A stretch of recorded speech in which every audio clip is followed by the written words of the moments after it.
नमस्ते दोस्तों। आज मैं आपको एक अद्भुत सफर पे ले जा रहा हूं, समय और पौराणिक कथाओं के बीच से कलयुग के अंत और भगवान कल्कि के आगमन तक। यह आशा, परिवर्तन और अंधकार पर अंतिम विजय की कहानी है। कलयुग वो युग है जहां धर्म सिर्फ एक पैर पे खड़ा है। लालच, क्रोध, घृणा, स्वार्थ और भ्रम ने मानवता को निगल लिया है। राजा भ्रष्ट हो गए हैं, गुरुओं ने अपने पवित्र कर्तव्यों को भुला दिया है और बच्चे अपने माता पिता का त्याग कर रहे हैं। नेक लोग डर के साये में जी रहे हैं, जंगलों में छिपे हुए। गायों का शोषण, ब्राह्मणों का अपमान और महिलाओं का अनादर इस युग की पहचान बन गए हैं। इस युग का प्रतीक असुर काली इंसानों के दिलों में रहता है, उन्हें पाप की ओर धकेलता है। देवता भी परेशान है और पृथ्वी एक बार फिर भगवान से शरण मांगती है।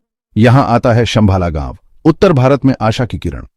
यहीं भगवान कल्कि का जन्म एक ज्ञानी और भक्त ब्राह्मण विष्णुयश और उनकी पत्नी सुमति के घर होता है।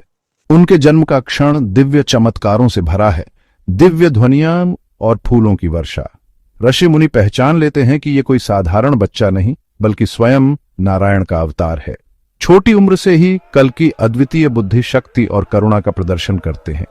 वो वेदों, शास्त्रों और शस्त्रों में कुछ ही समय में महारत हासिल कर लेते हैं। उपनयन संस्कार के बाद वो आगे की शिक्षा के लिए महर्षि पराशर के पास जाते हैं। पराशर उन्हें दिव्य ज्ञान, खगोल विद्या, आयुर्वेद और धर्म के रहस्य सिखाते हैं। उनकी तपस्या से प्रसन्न होकर भगवान शिव प्रकट होते हैं और उन्हें एक दिव्य तलवार रत्नमाला प्रदान करते हैं, जो अधर्मियों का नाश करने के लिए नियत है। उन्हें देवदत्त एक सफेद घोड़ा भी मिलता है जो आसमान में उड़ सकता है। अपनी शिक्षा पूरी करने के बाद कल्कि देवी पद्मा से मिलते हैं, जो देवी लक्ष्मी का पुनर्जन्म है।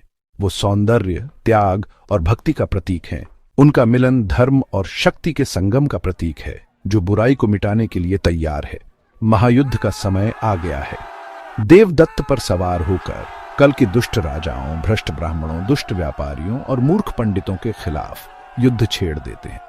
उनका सबसे बड़ा युद्ध काली के साथ होता है, जो किसी भी इंसान में प्रवेश कर सकता है, लेकिन अपनी दिव्य दृष्टि और ज्ञान से कल्कि काली को पहचान लेते हैं।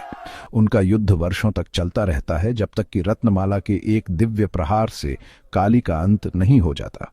काली के अंत के साथ दुनिया में एक नई ऊर्जा व्याप्त हो जाती है।